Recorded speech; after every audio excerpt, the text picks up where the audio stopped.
ومن أظلم ممن منع مساجد الله أن يذكر فيها اسمه وسعى في خرابها أولئك ما كان لهم أن يدخلوها إلا خائفين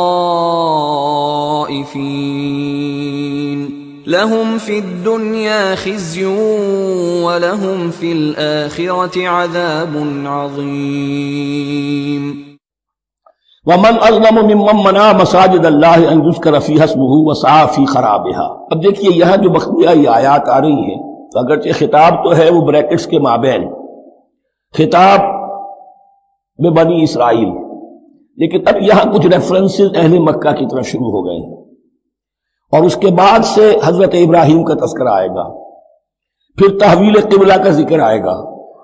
تحویل قبلہ میں ظاہر بات ہے کہ وہ قبلہ جو ہے وہ مشرکین مکہ کے قبضے میں تھا اس وقت، اس حوالے سے ریلیونٹ کچھ مضامین جو ہیں اس کی تمہید باندھی جا رہی ہے۔ یہ ساری تمہید ہے جو آگے آنے والا مضمون ہے تحویل قبلہ، جو علامت تھی اس بات کی کہ اب وہ سابقہ امت مسلمہ معزول کر دی گئی اور نئی امت محمد صلی اللہ علیہ وسلم اس مقام پر نصب کر دی گئی، انسٹال کر دی گئی۔ اس کے حوالے سے جو مسئلے اٹھیں گے، اسی لیے قال الذین لا یعلمون مثل قولہم، میں نے عرض کیا کہ یہ مشرکین مکہ کی طرف اشارہ ہے۔ ومن اظلم ممن منع مساجد اللہ یذکر فیہا اسمہ، اس سے بڑھ کر ظالم کون ہوگا جو اللہ تعالیٰ کی مسجدوں سے لوگوں کو روکے کہ وہ اس میں اس کا نام لے سکے۔ چونکہ مشرکین مکہ نے مسلمانوں کو محروم کر دیا تھا حرم سے، اب وہاں جانے کی ان کو اجازت نہیں تھی۔ سن 6 میں حضور گئے بھی ہیں، تب بھی یہ کہ صلح حدیبیہ ہو گئی، واپس آنا پڑا، عمرہ کرنے کی اجازت نہیں ملی۔ سن 7 میں پھر ہوا ہے، تو یہ 7 برس بہت شاہ گزرے ہیں محمد الرسول اللہ صلی اللہ علیہ وسلم اور اہل ایمان پر۔ اب یہاں ذکر ہو رہا ہے ان کا، قریش کا۔ ومن اظلم ممن منع مساجد اللہ ان یذکر فیہا اسمہ وسعی فی خرابها، اور وہ اس کی تخریب میں لگے ہوئے ہیں۔ یہ خراب تخریب، یہ تخریب 2 طرح کی ہوتی ہے، ایک ظاہری تخریب ہوتی ہے کسی مسجد کو گرا دینا، اور ایک ظاہری نہیں باطنی معنوی وہ ہوتی ہے، وہ جو تخریب ہے وہ یہ ہے کہ توحید کی بجائے اسے شرک کا اڈا بنا دیا ہے۔ وہ تو دنیا کے بت قدوں میں پہلا وہ گھر خدا کا، ہم اس کے پاسباں ہیں، وہ پاسباں ہمارا، 360 بت رکھ دیے گئے اس گھر میں لا کر، جو ابراہیم نے تعبیر کیا تھا توحید خالص کے لیے۔ وسعی فی خرابها، یہ لفظ ذرا نوٹ کر لیجئے، یہ ایک حدیث میں بھی آیا ہے، بڑی دلدوز حدیث ہے، اور میں چاہتا ہوں کہ آپ اسے ذہن میں رکھیں۔ حضور نے فرمایا یوشک ان یاتی علی الناس زمان، اندیشہ ہے کہ لوگوں پر یعنی میری امت پر ایک زمانہ ایسا بھی آ جائے گا، اب گنتے جائیے، لا یبقى من الاسلام الا اسمہ، اسلام میں سے اس کے نام کے سوا کچھ نہیں بچے گا، ولا یبقى من القرآن الا رسمہ، قرآن میں سے اس کے رسم الخط، الفاظ اور حروف کے سوا کچھ نہیں بچے گا۔ اسی کی اللہ تعالیٰ نے ضمانت دی ہے، یہ محفوظ رہے گا رسم عثمانی۔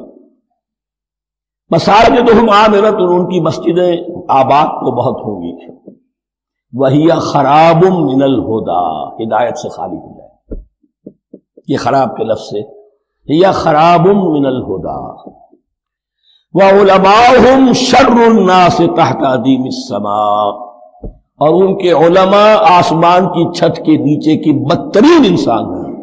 من عندہم تخرج الفتنۃ وفیہم تعود، فتنہ انہی کے اندر سے برآمد ہوگا، انہی میں گھس جائے گا، یعنی ان کا کام فتنہ انگیزی، مخالفت، جنگ و جدال، بھڑکانا، اپنے اپنے فرقے کے لوگوں کے جذبات کو بھڑکاتے رہنا اور مسلمانوں کے اندر اختلافات کو ہوا دینا، یہی ان کا کام رہ جائے گا۔ آج جن کو ہم علماء کہتے ہیں ان کی عظیم اکثریت اس کیفیت سے دوچار ہو چکی ہے۔ جب مذہب اور دین پیشہ بن جائے تو کوئی خیر اس میں باقی نہیں رہتا۔ یہ دین اور مذہب پیشہ نہیں تھا، اسلام میں کوئی پیشوائیت نہیں، اسلام میں کوئی پاپائیت نہیں، اسلام میں کوئی برہمنزم نہیں، اسلام تو ایک کھلا، ہر شخص کتاب اللہ پڑھے، ہر شخص عربی سیکھے، ہر شخص کو امامت کے قابل ہونا چاہیے، ہر شخص اپنی بچی کا نکاح خود پڑھائے، ہر شخص اپنے والد کا جنازہ خود پڑھے.